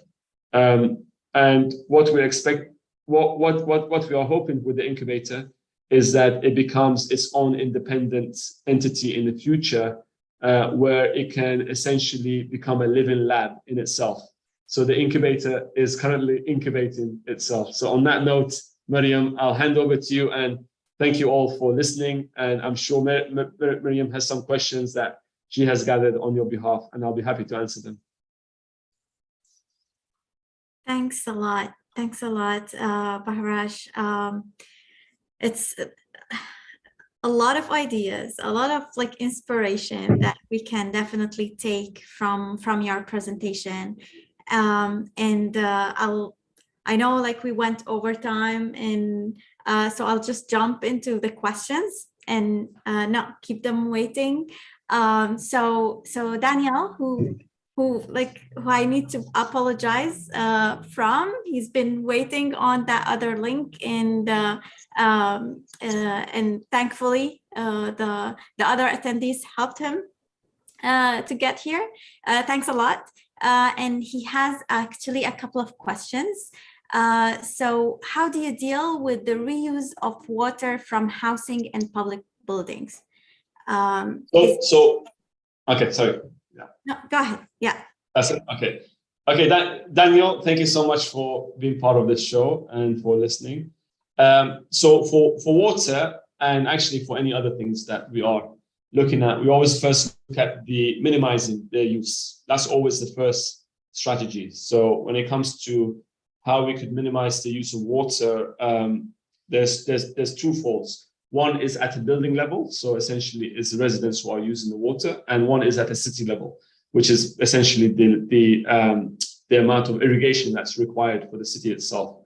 So at a building level, again, is using smart water systems, how you could actually use more efficient appliances. There's also smart water meters, leak detection. So there's many ways to reduce that water being consumed. And also at the building level, when it comes to irrigation, is trying to not use any potable water at all for the irrigation, is to try to actually use the treated sewage effluent. So the water that's been, all the wastewater that's generated by the residents essentially is collected as grey water, and that water is actually treated, and then that treated sewage effluent is then used for the irrigation of the city. So in our case, in our projects, we are actually collecting that treated sewage effluent as a feature in the design. So essentially these wadis and lakes, these are all actually using treated sewage effluent. So we always do the landscape in a way that we have one side is slightly higher than the other in terms of the wadi. So by gravity, and naturally the water will flow to a certain area. And that's where most of the water will be collected. And the reason we do that is that we can then plant a lot of plants that can even further clean that water. So even though it's good enough for irrigation, but we actually want to feed even more layers in the cleaning process. So by the time it comes to that bottom lake, then we can pump it for irrigation. So that's how we can deal with water. And of course, the third part is the human level, right? So it's the education part, right? So typically with the residents, and that's why I mentioned it's always good to have a good facility manager, is that you have these workshops every month or so in the community where they kind of provide some educational, let's say, workshops to the residents. So they might go to them with their bills and they will compare it with other houses. So if someone suddenly has a higher bill, they can say, well, actually, this is far higher. Clearly, you are spending too much on washing machines or something, you know. So there are these educational workshops, but that's always a last measure. That's not what's going to make a city sustainable. So I always believe that at the building level, you can always so even as a brief. So whenever we give a brief to the architects on the development, it comes with a set of guidelines, and the water has quite stringent guidelines on that building. So we make sure that it's very clearly listed there that all the appliances are efficient and that they have the detection systems, the smart water systems. And then as a smart city, because there are sensors, again, you can also measure how much water is also being consumed in which parts of the development. And what we're seeing now is much more efficient water appliances coming to the market, and also the use of eco cleaning products that really doesn't need a lot of water. So we know that now there's this cleaning product called aqueous ozone, which actually uses the ozone from the atmosphere to actually mix it with water. And that itself, once you've used it, I think after an hour or so, it kind of doesn't become any more viable to use as a product. And then you can use that for also watering your plants. So there's this continuous cycle. So we try to make use as much as possible of that water, so it's not just wasted. And that's why I say it's always important to consider it within the landscape. So stormwater, again, this is a wasted resource, right? So a lot of the stormwater typically in developments, they just go into into the gray networks. And you'll be surprised, a lot of cities right now are missing on the opportunity of using that rainwater to actually collect it, store it, and then be able to use it again for the plants. Thank you so much. I'll just jump to his second question, which is mostly, I think, related to the comment that you've actually experienced sustainable cities from a resident level. So could you tell us a bit more and like just put the resident hat? Yeah, I think I have very mixed opinions about that, because there are good and there are not so good, because it's still a very early concept. You know, the idea of a sustainable city is very new still, especially in this region.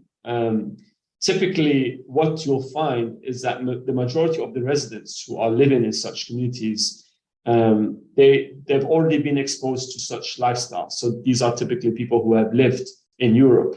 And typically, these are people who are looking for such communities. You know, it's not something that they are suddenly thinking, oh, I'm going to choose this community because it's sustainable versus this community. You know, they already know the benefits. They don't need to discover the benefits. And I think the challenge is to try to bridge that gap so that more people know of the benefits. So not a lot of people understand that actually the reason people choose these communities comes down to three very important things. The first is the safety and security. So because they are car free, you'll find that majority of the population living there are actually families, young families, people who have kids, people who have children, young children. So they kind of feel safe to just leave their kids walk around. Sometimes they might even leave their kids walk around barefoot. And for them also, it's that idea of I can walk with my child to school, or I can trust my child to walk with someone else to school because it's only 2 or 3 minutes and I know my neighbors. And the second part is the health aspect of it. The fact that you are so close to so many social activities. You have so many club goods within a walking distance. You don't need to travel to go to the gym. You don't need to go somewhere to go to a park. It's all there in front of you. And the third part is actually that, there is an economic benefit in the sense that you keep your property value, or it keeps going up, even if there's a downturn. Because what's interesting is that the occupancy rates in such developments are much higher than any other developments. And I find that quite interesting because even if you look at like a catchment area of a similar community versus another, you'll find that even the property values are higher in such communities. So per square foot, people are paying a premium. And there's also waiting lists typically for people to want to live in those, because not many people are selling, because once they've lived there, they're actually wanting to stay and to be part of that community. And it goes back to what I said earlier, that the best measure is how well you know your neighbors. So the people who know their neighbors very well have obviously stayed in that community far longer. They're much more socially engaged. But I personally still think that there's a huge gap. And this is something that I've experienced myself. And those gaps are the inclusivity part, which is that majority of these communities that are being built for a certain segment of the market. So not many people can afford to live in these communities. And I think that's just the absolute opposite of a sustainable city. Essentially, those kind of communities cannot call themselves sustainable cities. It's more of an environmental friendly community rather than a sustainable city.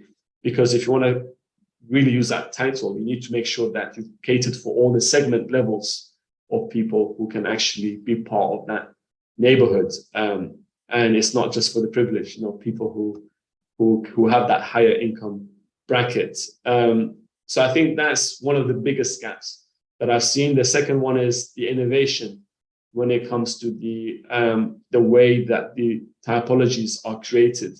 So it might be great as a sustainable city as a concept, but then when you look at the buildings, they still look like buildings.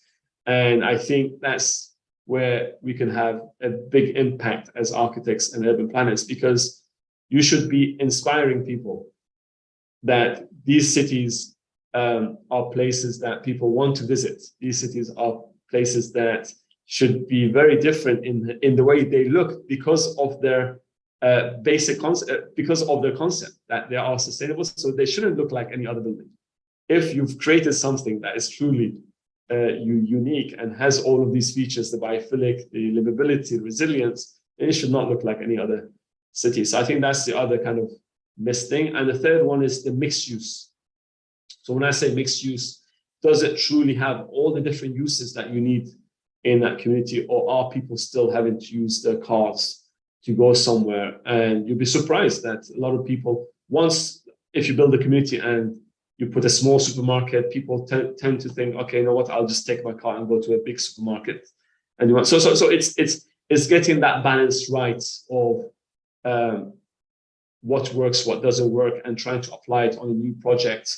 But I would still prefer to live in such community that has these gaps versus one that's just, that has no social aspect to it. And I think, again, I compare my experiences of being in London versus being in a sustainable community.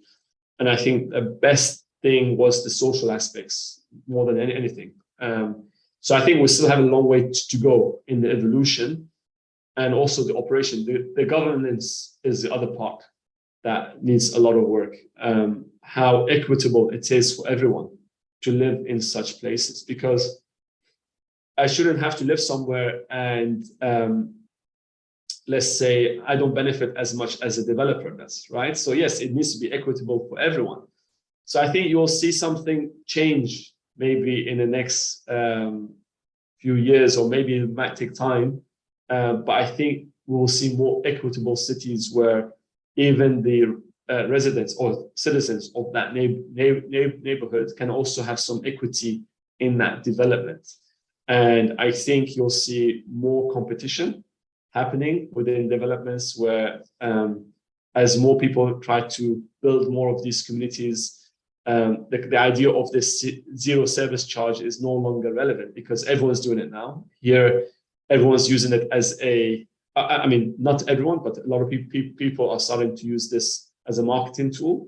But in fact, when you look at how much it costs to live, the uptake, what happens after a few years, it's not really zero maintenance service charge. There's always some sort of catch to it.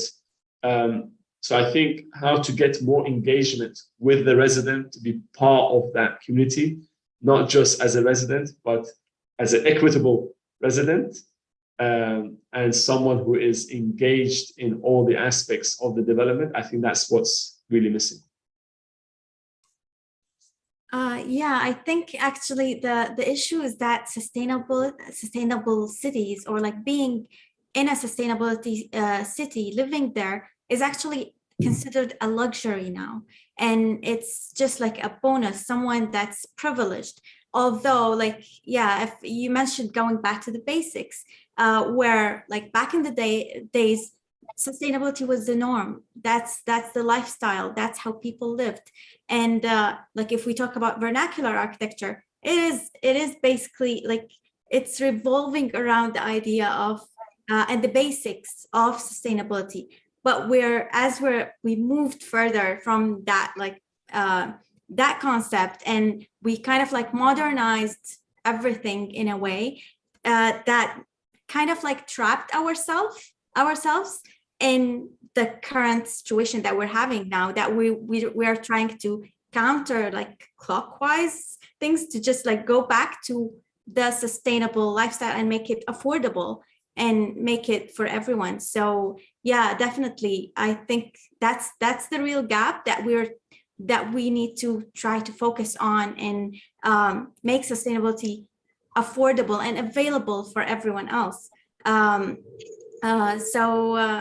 yeah, that's great. And you as a resident, I think it would be great to actually kind of work on that through your projects, through the work that you're currently working on, bridging that gap. So that's great. I'll jump to the next question. A question from Connor. So how would growth be handled in these smart cities, the cities that you went through? How would what? Sorry, can you just repeat that? How would growth be handled? Growth. Growth. Growth. Be handled. I say it in the British way. You say it in the American. Potato. Well, I would prefer the British, but no, British way. Okay. That I didn't get, unfortunately. Growth. I'll go for the British one. Growth. Oh yeah. Okay, so we'd like to hear it the British way. let's meet in the middle and call it expansion, right? So how would the future expansion sit? And that's where the expansion be handled. Like and that's where outwards or upwards. Well, at this moment, for each project is slightly different. So when we started with NextGen, it was actually outwards, and that's part of the idea of the green spine. So the idea of the green spine was that depending on how the city evolves, because you can never predict beyond that 10 to 20 year period, because a lot changes. I've been part of developments where even after 2 or 3 years, they decided to change the next phase of the project, because once they sold and once they saw what kind of market demand was required, they tried to change the typologies, etc. So you can never predict for more than a certain amount of years before you need to change and adapt that land use. So at the early stage, the most important part is the key land use, to make sure that you add flexibility to it so that in the future it can always evolve into something else without losing the kind of the quality of it. So you don't need to now sacrifice more of the green spaces or to lose the kind of mobility strategies. So you need to mitigate those in the land use itself. And then that's where in, let's say, next gen, we decided that actually that green spine, that's why it is hardly any buildings there. That was a perfect place to actually have the expansion zone because it's still connected with the inner, because we still have the bridges that connects with the inner part of the city. And then for the for Alama, we did a similar thing as well.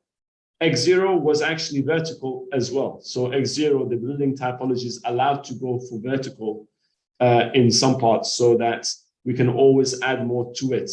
Now, X0 also has a green buffer where we can also have more expansion zones. So our preference is actually to keep going outwards because in some ways our city itself is very connected and we want to encourage the edgeless city concept because these cities are not just independent. We know that we need to have them edgeless so that they are connected with adjacent neighborhoods. And that's why having the edgeless cities kind of helps because the idea of the urban sprawl will always be there. You will always have an urban sprawl happening. We are just one of a million developers out there. So there's always going to be a collective effort by other developers to kind of meet the housing demands and the needs of the kind of the population. So the edgeless cities helps us to also layer that gap. So in the future phases, we can always expand it further in the green spine. And then for the parks, it's a classic because in the parks, we actually maximized as much as possible within the clusters themselves. And then we decided to put very little in the expansion zone because the parks itself is our biggest in terms of size. So most likely the clusters themselves will evolve in the planning process. So after they build the first kind of phase of the project, I'm almost certain that the typology of the buildings will evolve in the future phases.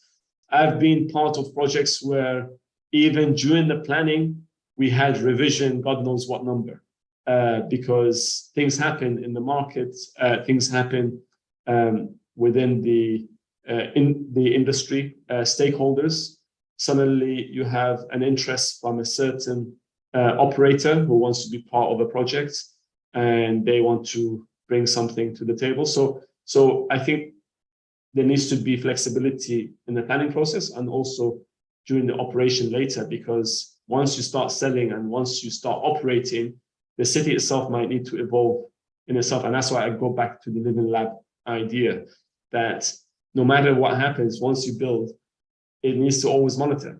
I remember a project where actually there was a certain use that was meant for a certain plot. They completely scrapped that building and decided to increase the landscape instead because they wanted more landscape. So I think there's almost some sort of an adaptability that needs to happen in the planning stage to allow to future-proof it for the future expansion. And that's where the green spine for us brings the benefits. Thank you, Baharash. That is kind of like connected to what the certifications like LEED and WELL are doing in terms of so for projects pursuing these certifications, they will have to kind of renew their certification annually. So I think they go through that process of like the surveys and kind of like checking the performance each year. What do you think about these certifications from your point of view, and where do you think the gaps are? I think I'll be very frank and honest, straight to the point. I think they're just tick box exercises, and I hate these tick box exercises. They're not fit for purpose. Sustainable cities do not need tick boxes. There's far more things that is missing from these. And I'll give you some examples why they're not fit for purpose. Like the LEED.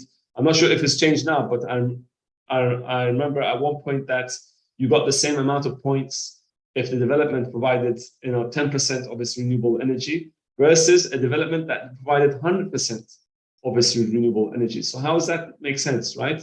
And there were many of these examples, especially to do with you've got certain points. If a developer provided the cycling racks, but actually didn't look at how they've connected with other kind of neighborhoods. I think there are definitely gaps, and I always encourage people that these certifications, of course, they are good as a measure. They're good as a let's say, to recognize certain developments in terms of what they have achieved. But at the same time, you could go beyond that and excel.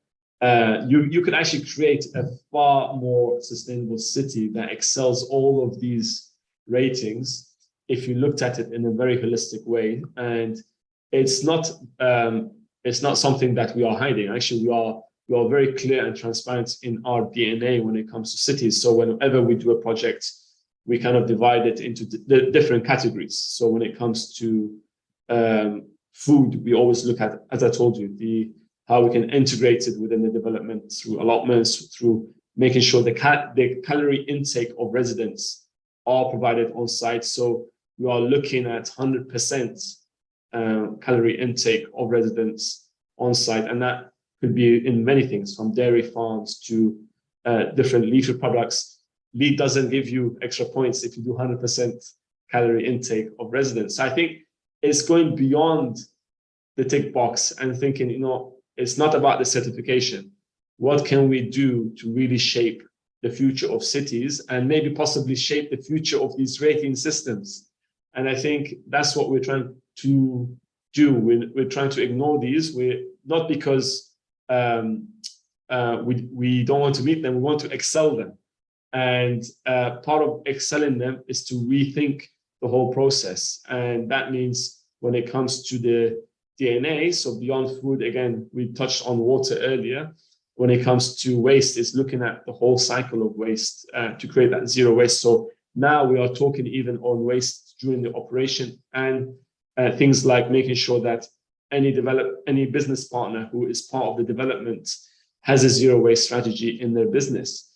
So you're looking at, again, the evolution of that. So it's not just, here's a certification. Actually, during the operation, there's things happening. So if you are a supermarket, you have you make sure that your products are minimizing the packaging, right? So you go for zero waste packaging.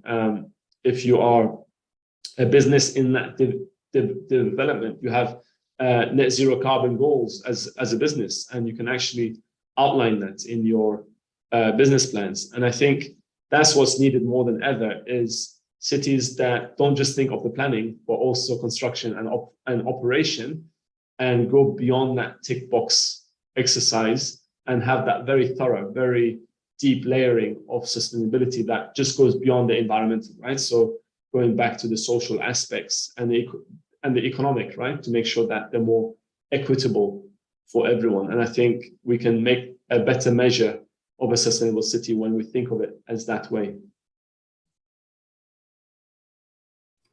Thank you so much. It was actually a sneaky question. I kind of I've worked as a sustainability consultant for a couple of years on LEED and WELL certifications, and I did notice this gap definitely. And so it's always good to hear back from others, and just kind of like I would like to always report back to the IWBI, and and because it is good to have these to monitor, these certifications to monitor, because otherwise we won't really have that. It's good to be committed to something. Of course. Yeah. So it's good to, as you said, shape these certifications as well, shape the future of these certifications towards what we want to achieve. So we've gone way over the time assigned. I do have still a couple of questions from the audience, but I want to be more considering. We could do a part 2 maybe in definitely for the next one. I will flip the questions to you though. on your email, hoping to get some input from you to absolutely. Yeah, we'll be more than happy to do so. To the audience. Yeah. I would really like to thank you so much for your time, for your patience as well. It's been great and so inspiring. Lots of ideas that we are definitely going to be taking back and like thinking about, and hopefully connecting again on retrofitting as well. We did not get into that discussion, but hopefully during a future session. I would like to thank everyone who attended the webinar, who made the time and who made the effort to move from a link to another. We really appreciate it. And yeah, that's what we want to do. We're really passionate. Obviously, everyone here is really passionate about this topic, really passionate about shaping the future, shaping better cities, healthier and more sustainable for sure. Thanks again, Baharash. And for the audience, our next guest speaker is going to be young girl, very interesting session. So I would definitely encourage you to attend that too. And thanks again for everyone. Thank you, Baharash. Thanks a lot. Thank you so much. Pleasure being here. Thank you so much.